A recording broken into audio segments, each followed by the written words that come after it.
Hello everyone, welcome back to my channel. तो यहाँ पे हम देखेंगे आज के द हिंदू के शॉर्ट नोट में 7 अक्टूबर के क्या क्या हमें पढ़ना है। तो चलिए स्टार्ट करते हैं। पहला है नोबल पीस प्राइज़ जो मिला है, ठीक है। ये ईरानियन एक्टिविस्ट है नरगिस मोहम्मदी, उनको मिला है, ठीक है। तो ये याद रखना है पीस प्राइज़ किसको मिला है। ओके, अब ये चीज़ आपको यहाँ से जानने की ज़रूरत है, जेल्ड ईरानियन एक्टिविस्ट हैं ये, ठीक है। ये लाइन याद रखनी है। रिकॉग्निशन इनका किस किस चीज़ को लेकर किया गया, मतलब ये हमेशा वुमेन राइट्स पे बात करती हैं, डेमोक्रेसी पे बात करती हैं और डेथ अगेंस्ट डेथ पेनाल्टी, ठीक है। तो इनकी इस बारे में इनके लेके ये जो है आवाज़ उठाती हैं। ऐसा भी इनका कहना है कि ग्लोबल सपोर्ट एंड रिकॉग्निशन जो है my human right advocacy make me more responsible, मतलब बोलिए जो ये ग्लोबल रिकॉग्निशन मिला है ये इन्हें क्या करता है और ही भी रिस्पॉन्सिबल बनाता है, मतलब बनाएगा और मोर पैशनेट और होपफुल। मतलब एक तरीके से ये बोल रही हैं कि ये जो इनको रिकॉग्निशन मिली है, जो इनको पीस प्राइज़ के लिए इनका नाम है, तो ये एक बड़ी इनके लिए बड़ी बात है और इससे ये और रिस्पॉन्सिबल अपने काम के लिए हो पाएंगी। और एक चीज़ और है कि कुछ लोग डिमांड ये भी कर रहे हैं कि उनको फ्री किया जाए, जिससे जाके वो जो अवार्ड है उसे रिसीव कर सकें।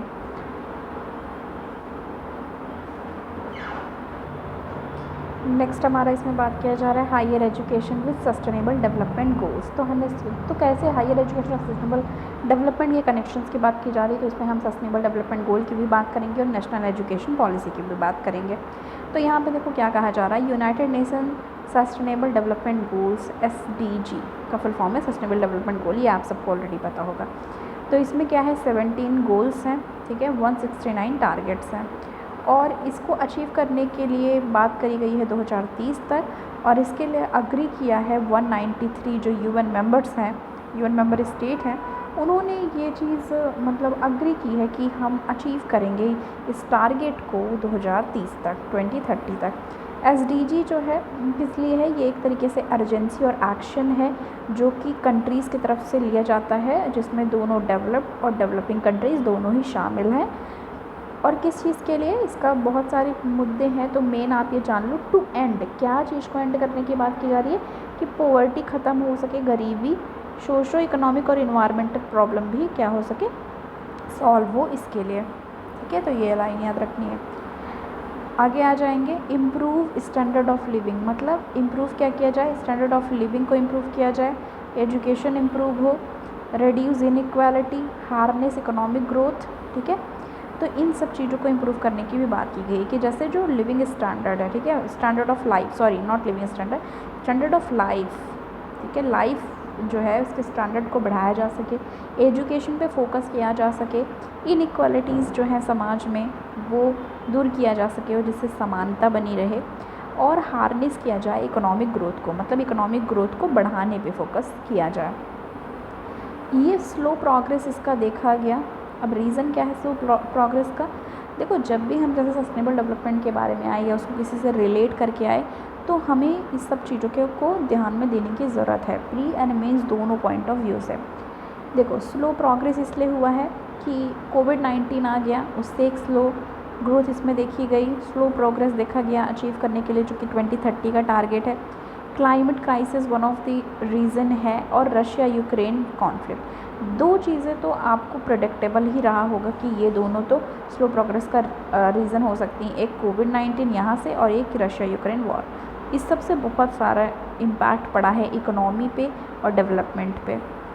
इसकी बात अगर की जाए नेशनल एजुकेशन पॉलिसी जो 2020 में आई और सस्टेनेबल डेवलपमेंट गोल, इसकी बात की जाए अगर, तो आपको एक चीज़ याद रखना है, ये पूछ सकता है क्योंकि सस्टेनेबल डेवलपमेंट गोल और हायर एजुकेशन को लिंक किया गया है, तो एक्सेस टू क्वालिटी एजुकेशन की अगर बात करी जाए, ठीक है, अभी तक तो सिर्फ ये बातें की जाती थी कि जब आप सर्वे देखते होंगे कि कितने स्कूल किस गांव में हैं, कितने शहर में हैं, कितना किस स्टेट में कितने, होता नहीं कि स्कूल हैं, ये सब हमेशा ध्यान दिया जाता था, लेकिन ध्यान यहाँ पे क्या देना है, अब सस्टेनेबल डेवलपमेंट गोल्स की बात करें, कनेक्ट किया गया है जो एजुकेशन से, तो उसमें क्वालिटी एजुकेशन की बात करी जा रही है। क्या बात करी जा रही है, क्वालिटी एजुकेशन, ये लाइन याद रखनी है। नेशनल एजुकेशन पॉलिसी 2020 की बात करें, changes at all level of education, ठीक है, नेशनल एजुकेशन पॉलिसी 2022 बात क्या कर रहा है, changes at all level of education, ठीक है। पर देखो चेंजेस सारे लेवल ऑफ एजुकेशन पे किया गया है, लेकिन प्रायोरिटी किसको दी गई है, हायर एजुकेशन को, ओके। अब ये एक्सेलरेट करेगा social mobility, empower peoples through creativity and critical thinking. अब आगे आ जाओ, यहाँ पे क्या बातें हो रही हैं ये हम देखेंगे थोड़ा सा। यहाँ पे गोल्स दिए गए हैं, जो कि 17 गोल्स की बात यहाँ पे की गई है। जैसे कि SDG 1 में है नो पॉवर्टी, सेकेंड में जीरो हंगर, तीसरे में गुड हेल्थ। आप इसको स्क्रीनशॉट भी ले सकते हो, ठीक है। जल्दी ही मैं टेलीग्राम चैनल क्या करने वाली बनाने वाली हूँ, मैं उसमें भी आपको चीज़ें प्रोवाइड करा करूँगी, जो हमारे मेन चीज़ें रहेंगी जो हम डिस्कस करते हैं। क्योंकि अब आज मैं सोच रही हूँ, अभी हमारा मतलब एक डेढ़ घंटे में मैं आपको एक वीडियो प्रोवाइड करूँगी। MS स्वामीनाथन जी, जो हमारे ग्रीन रेवोल्यूशन फादर कहे जाते हैं ग्रीन रेवोल्यूशन के, अभी उनकी मतलब वो ही पासेस अवे, और उसलिए तो पढ़ना ज़रूरी है, ठीक है। और उनके बारे में उन्होंने क्या क्या कंट्रीब्यूशन वगैरह दिया है, क्या अवार्ड उनको मिले, तो उस पर मैं एक वीडियो बनाने वाली हूँ, तो वो आप देखना, आज ही प्रोवाइड कर दूँगी। तो पहले ये वाला देखते हैं, ठीक है। 4 में क्वालिटी एजुकेशन। अब देखो ना, SDG 4 किसकी बात की गई, यहाँ पे देखा ना आपने ऑलरेडी, ये क्वालिटी एजुकेशन की बात करी जा रही है, ठीक है। यहाँ पे देख लो आप। तो ऐसे ही सारे के सारे जो हैं बात किए गए हैं। SDG 1 देखो मैंने इधर लिख भी दिया है, पॉवर्टी। 2 में हंगर की बात की गई है। 3 में गुड हेल्थ एंड वेलबींग की बात की गई है। 4 में क्वालिटी एजुकेशन की बात की गई है, क्योंकि यहाँ पे एजुकेशन से लिंक किया गया है, तो इसलिए हम इस पर ज़्यादा हाईलाइट कर रहे हैं। SDG 5 में जेंडर इक्वालिटी, 7 में क्लीन एनर्जी, 8 में zero growth, sorry economic growth, not zero growth, economic growth. 9 में इनोवेशन एंड स्टार्टअप्स। SDG 10 में रिड्यूस करने की बात है इनइक्वालिटी, एंड SDG 11 में सस्टेनेबल सिटीज़न कम्युनिकेशन, और 12 में प्रोड्यूस एंड कंज्यूम, और 13 में climate change and global warming, ठीक है। और 15 में लाइफ ऑन लैंड की बात की गई है। 17 टोटल हैं, जो कि मैंने यहाँ पे बता दिया है, वो आप स्क्रीनशॉट ले लोगे ना, रुको मैं छोटा कर देती हूँ यहाँ, तो आप ऐसे स्क्रीनशॉट ले लो और एक जगह रख लो, वो आप एक साथ याद कर सकते हो, क्योंकि शॉर्ट में देखो दिया हुआ है सारी चीज़ें, ओके। आगे आ जाएंगे, हाँ। तो ये हमारे आज के हो गए, जितना हमें डिस्कस करना था, किस चीज़ के लिए, हमारे शॉर्ट नोट के लिए ये सारी चीज़ें डिस्कस करनी थी। देखो एनालिसिस में हम सारी चीज़ें देखते हैं क्या क्या है, शॉर्ट में हम वही लिखते हैं जो हमारा बहुत ज़्यादा इम्पॉर्टेंट है, और वो हमारे यूज़ में आए हमारे आंसर राइटिंग के लिए और सारी चीज़ों के लिए, क्योंकि ऐसे नोट्स नहीं बनानी है कि वो भरती चली जाए, ठीक है। तो बस ये चीज़ें थी जो आज हमें डिस्कस करना था। थैंक यू सो मच, मिलती हूँ नेक्स्ट वीडियो के साथ, ठीक है। MS स्वामीनाथन जी पे वीडियो मैं अभी आपको प्रोवाइड कर दूँगी 1-2 घंटे में, तो वो भी देखना। ऐसे ही जो जो टॉपिक्स होंगे न्यूज़ में जो लगता है कि इम्पॉर्टेंट है, जिससे हिस्ट्री में कोई उसके सिग्निफिकेंस है, तो वो हम डिस्कस करते रहेंगे। और आप भी सजेशन दे सकते हो, आप भी कमेंट कर सकते हो कि आपको किस टॉपिक पे वीडियो चाहिए, तो वो उस टॉपिक पे भी मैं लाने की कोशिश करूँगी।